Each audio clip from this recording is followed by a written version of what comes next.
नमस्कार दोस्तों, मैं कश्वी स्वागत करती हूं आपका हमारे शो द गुरु मंत्रा में। हमारे आज के एपिसोड में हम बात करेंगे एक ऐसे विषय के बारे में जिसका एक न एक उदाहरण हम अपनी रोजमर्रा की जिंदगी में देख ही लेते हैं। आज हम बात करेंगे कि आखिर क्यों हमारे देश का युवा अपनी संस्कृति और अपनी परंपराओं से दूर होता जा रहा है। इस विषय पर बात करने के लिए हमारे साथ मौजूद है रेणुका नारायणन जी, जो एक मशहूर और सम्मानित लेखिका और स्तंभकार है। धर्म और संस्कृति जैसे विषयों की गहरी समझ रखने वाली रेणुका जी हिंदुस्तान टाइम्स और इंडियन एक्सप्रेस जैसी पत्रिकाओं की आर्ट एडिटर भी रह चुकी हैं। Renuka ji, welcome on our show. Thank you so much. Renuka ji, सबसे पहले मैं आपसे जानना चाहूंगी कि स्पिरिचुअलिज्म यानी आध्यात्म, रिलीजन यानी धर्म में आखिर अंतर क्या है और कैसे हम इस कॉन्सेप्ट को हमारी यंगर जनरेशन की डेली लाइफ में इंट्रोड्यूस कर सकते हैं। कश्वी, इसके दो वेरी सिंपल डेफिनेशंस हैं।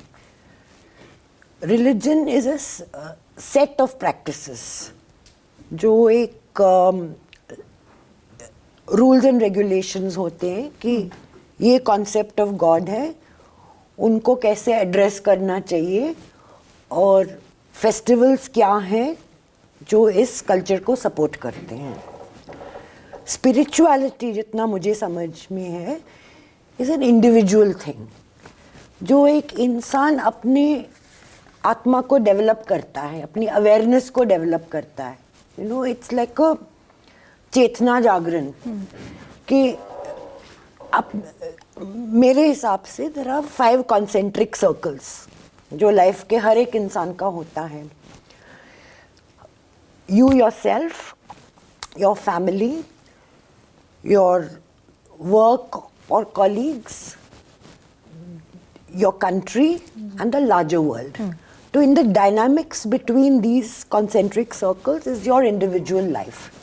अब इसमें किसके साथ कैसे व्यवहार करना, किस सॉफ्टनेस को कल्टीवेट करना है, किस प्यार की नज़र से सबको देखना चाहिए, एक जेंटलनेस कल्टीवेट कैसा करना है, how to be strong when required but otherwise be peaceful, try to be happy. This is spirituality according to me and what I have received from Hinduism and from all religions. अब इसके religion के साथ कुछ links हैं India में। जैसे हम नमस्ते बोलते हैं, we are saluting the god in you. तो we are acknowledging the divine nature of that person. तो it's very beautiful. It's a way of reminding ourselves कि भाई ये हम सब एक डोरी पे हैं. So that's a very nice practice already कि नमस्ते का मतलब क्या है, जो हम सब लोग करते हैं. दूसरी बात है कि जैसे आपको स्पिरिचुअलिटी डेवलप करना है तो मॉडर्न लाइफस्टाइल में कैसे किया जाए. One very good path is yoga. And थोड़ा सा ही करें पर करें.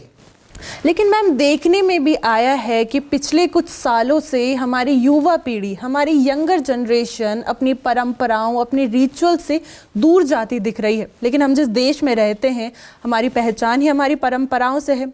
लेकिन आखिर कब और कैसे हम इस स्टेज पे आके खड़े हो गए? इसका बैकग्राउंड ये है कि जैसे मैंने कहा, हमारा रिलीजन एंड कल्चर ज़मीन से जुड़ी है. आपको ये भी सोचना चाहिए कि सदियों तक औरतों को पढ़ाया नहीं गया और ज़्यादा रिचुअल्स औरत ही करती है घर के. तो उनको कैसे पॉजिटिव तरीके से बिजी रखना. ऐसे बहुत सारी रिचुअल्स, व्रत, पूजा, आज ये नहीं करना, आज वो करना है, इस दिन बैंगन नहीं खाना है, पता नहीं क्यों, कि ये तामसिक है, ये वो करके they invented, our ancestors invented a very busy calendar for the ladies of the house कि रोज़ वो कुछ ना कुछ करें कि मेंटली वो एम्प्टी ना रहे, कुछ एक्टिविटी हो. लेकिन आज की लाइफ में कहाँ टाइम है किसी के पास, तो ये एक नेचुरल चीज़ है। लेकिन इसका पॉजिटिव पॉइंट ये है कि it's okay in the religion to be a low maintenance Hindu. ये ज़रूरी नहीं है कि आपको हर एक चीज़ करनी है, अपनी चॉइस से कुछ कुछ चीज़ आप कर सकते हैं to keep the connection, and because it's beautiful, and उसको करने से लाइफ में एक ग्रेस और एक सॉफ्ट टच आता है, तो वो अपनी चॉइस है। जैसे मैं एग्जांपल्स दूं, एक तो दिया जलाना जी, हमारा connection, soul connection with the diya is very strong जी, ये सदियों से आ रहा है, and it's a beautiful sight. तो एक्चुअल फायर को जलाना इज ब्यूटिफुल। आज मैं नहीं पहनी हूँ, पर I think the bindi is really special जी, in Indian culture for boys and girls. Tilak, Tripund, या बिंदी. I've worn it with western clothes many times. आपको ये बताऊं, मुझे पढ़ने को मिला कि नासा में, USA में 2 स्पेस साइंटिस्ट हैं, लड़कियां, इंडियन लड़कियां, जो रोज बिंदी पहन के चली जाती हैं. So I think the bindi and the tilak are worth keeping. And the विभूति का छोटा सा smear भी, it's worth keeping because marking the forehead is a very unique cultural thing for Indians. तो उसको क्यों छोड़ें हम? It's a mark of identity also. जैसे other religions have other marks of identity. So this is ours. इसके पीछे एक और religion spirituality को लिंक करने का एक बहुत प्यारा कॉन्सेप्ट है. It's actually mind blowing. वो है कि दोनों आईब्रोज के बीच में there is something called the pineal gland. Okay. This is a very important gland in the function of the brain.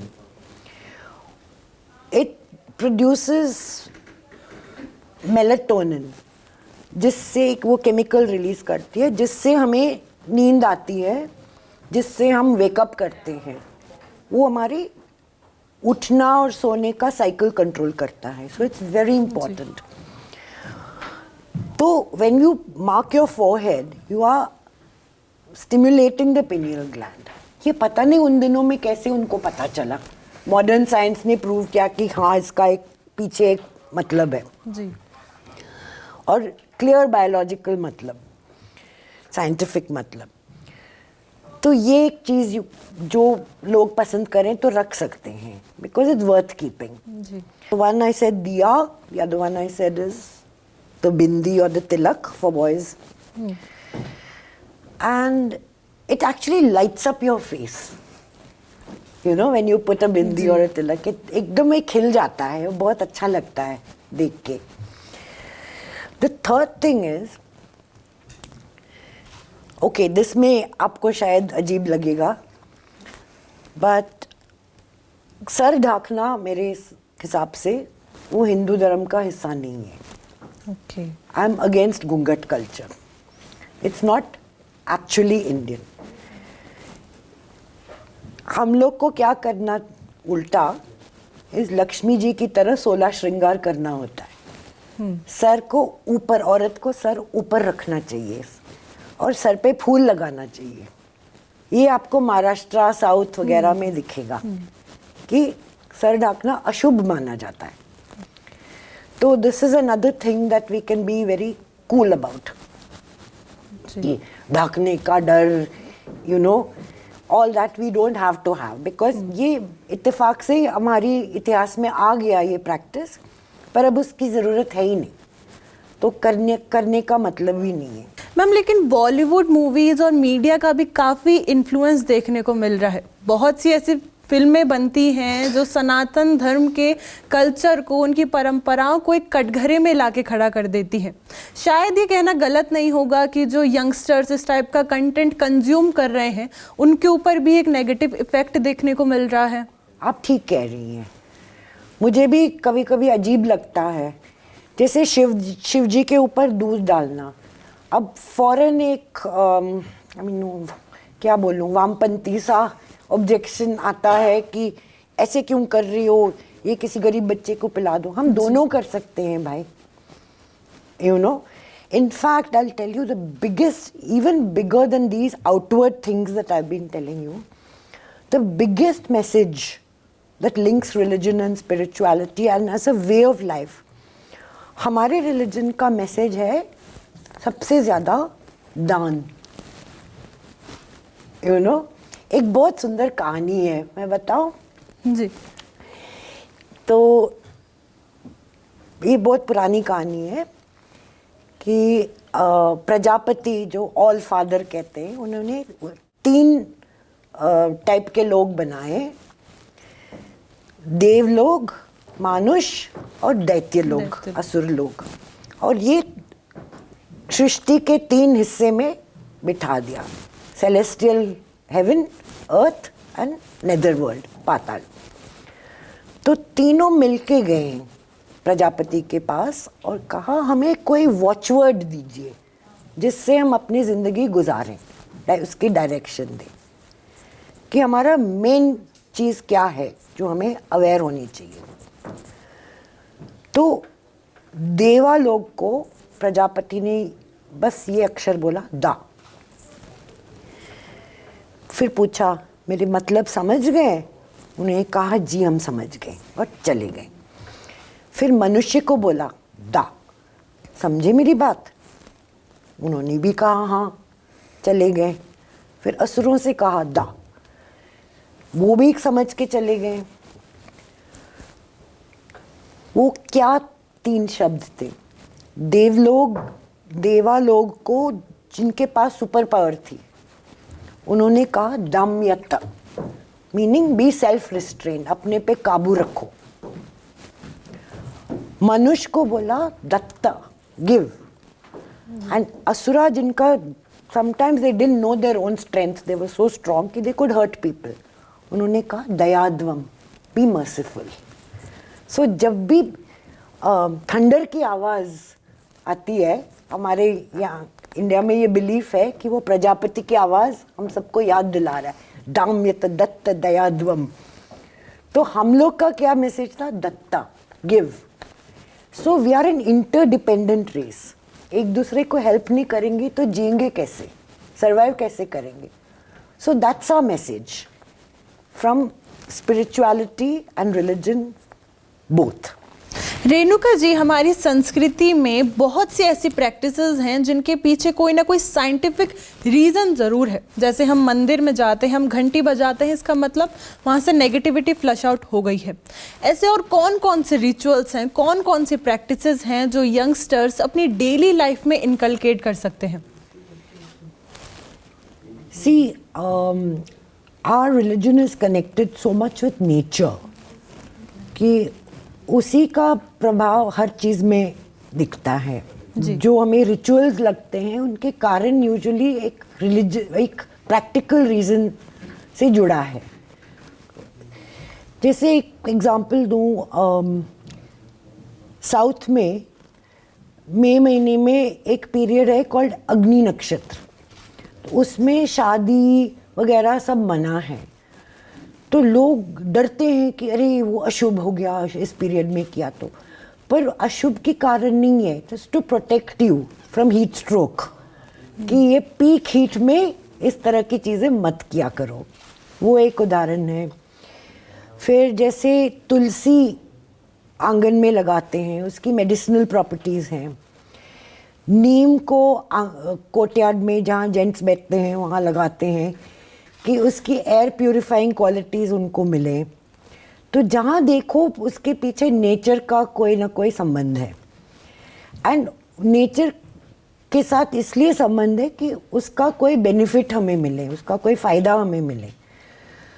तो ये सोच समझ के पेरेंट्स अगर बताते हैं बच्चों को तो बच्चे भी समझ जाएंगे मेरे ख्याल से, और उत्सुक भी होंगे कि हाँ इसको करने में कोई अच्छा मतलब है, अच्छा फ़ायदा मिलेगा हमें, फलश्रुति. सो इन चीज़ों पे देखना पड़ेगा पेरेंट्स को थोड़ा, जो पढ़ना बंद कर दिया अनफॉर्चुनेटली.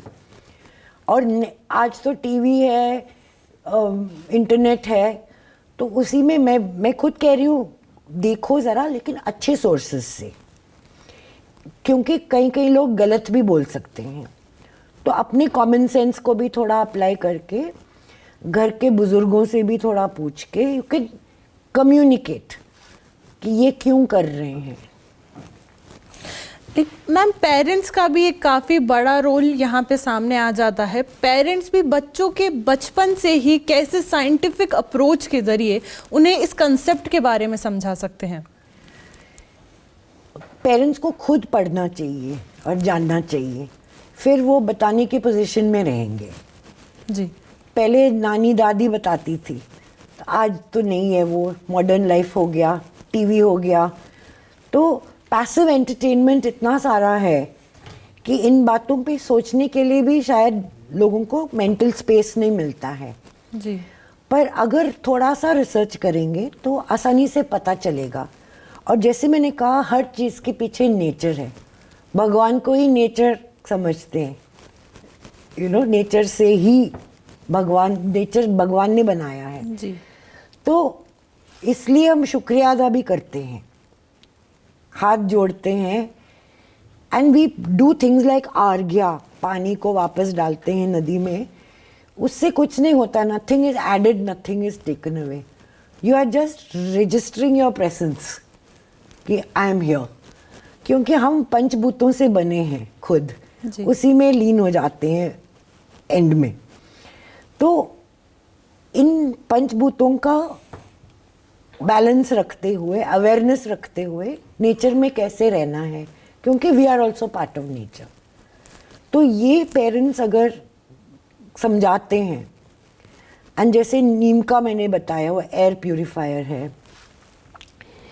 जब आपको मीजल्स हो जाती है या चिकन पॉक्स हो जाती है, नीम के पत्ते को उबाल के नहलाते हैं कि वो स्किन रैश को ख़त्म करेगा।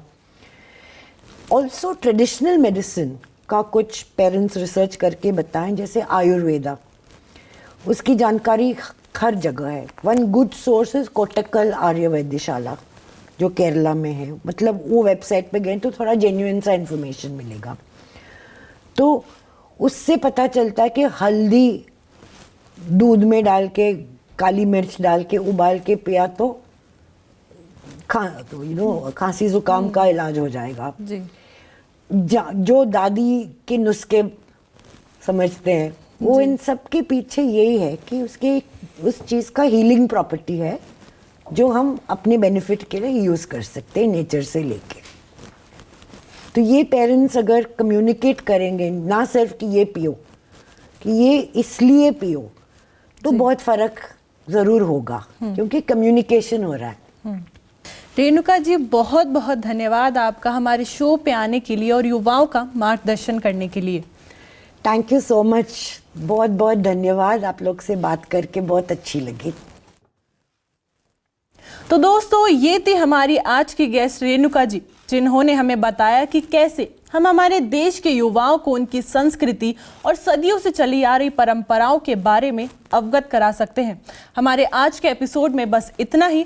अब मिलेंगे अगले एपिसोड में एक नए विषय और एक नए गुरु के साथ। तब तक के लिए देखते रहिए द गुरु मंत्र।